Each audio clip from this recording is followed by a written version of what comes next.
Hello મિત્રો, જય શ્રી કૃષ્ણ. સ્વાગત છે તમારું અમારી ગુજરાતી ફૂડ રેસિપીસ ચેનલમાં. તો આજે આપણે બનાવશું કાઠિયાવાડી વઘારેલી લસણની ચટણી. તો એના માટે આપણે 10 થી 15 કડી જેટલું લસણ લીધું છે. સ્વાદ પ્રમાણે આપણે મીઠું છે, લાલ મરચું પાવડર જોશે, ધાણા જીરું પાવડર જોશે, હિંગ જોશે, હળદર ને આપણે પાણી જોશે. તો પહેલાં આપણે લાલ મરચું પાવડર ખાંડી લેશું. તો આપણે લસણ એડ કરી દઈશું ખાંડણીમાં. એને થોડું આપણે પહેલાં વાટી લઈશું.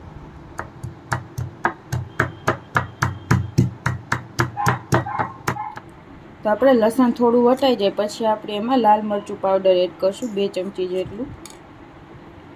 હવે આપણે આને એકદમ સરસ મિક્સ કરી લઈશું.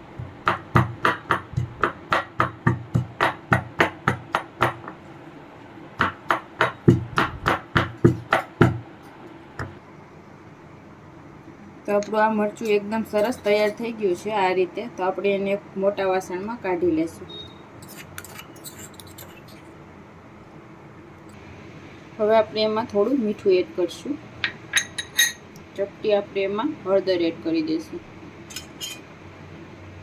અને અડધી ચમચી જેટલું ધાણા જીરું એડ કરશું. થોડું આપણે એમાં પાણી નાખીને પેસ્ટ જેવું તૈયાર કરી લેશું.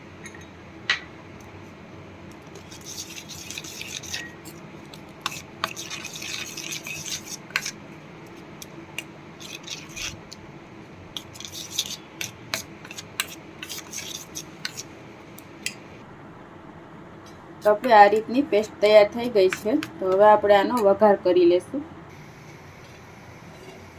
તો આપણે એક કઢાઈમાં 2 મોટી ચમચી જેટલું તેલ ગરમ કરવા રાખી દઈશું. તો આપણું તેલ થોડું ગરમ થાય એટલે આપણે એમાં હિંગ એડ કરી દઈશું અને આપણે ચટણી એડ કરી દઈશું. તો આપણે આમાં થોડું પાણી એડ કરીને નાખશું 2 ચમચી જેટલું. તો આપણે તેલમાં એકદમ સરસ આને ઉકળવા દઈશું 3 થી 4 મિનિટ. તો 3 થી 4 મિનિટ આપણે આ ચટણીને પાકવા દીધી. તો એકદમ સરસ તેલ છૂટું પડી ગયું ને એકદમ સરસ આપણી ચટણી પાકી ગઈ છે. તો આ રીતની આપણે જોઈએ. તો હવે આપણે ગેસ બંધ કરી દઈશું.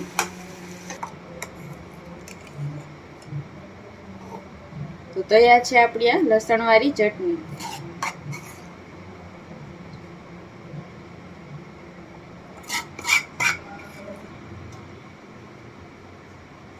તો તૈયાર છે ફટાફટ બની જતી કાઠિયાવાડી વઘારેલી લસણવાળી ચટણી. તમે આને સ્ટોર કરીને ફ્રીજમાં અઠવાડિયું રાખી શકો છો. તો જો તમને અમારી આ રેસીપી પસંદ આવી હોય તો અમારા વિડીયોને લાઇક કરજો, શેર કરજો અને અમારી ચેનલને સબસ્ક્રાઈબ કરજો. Thank you.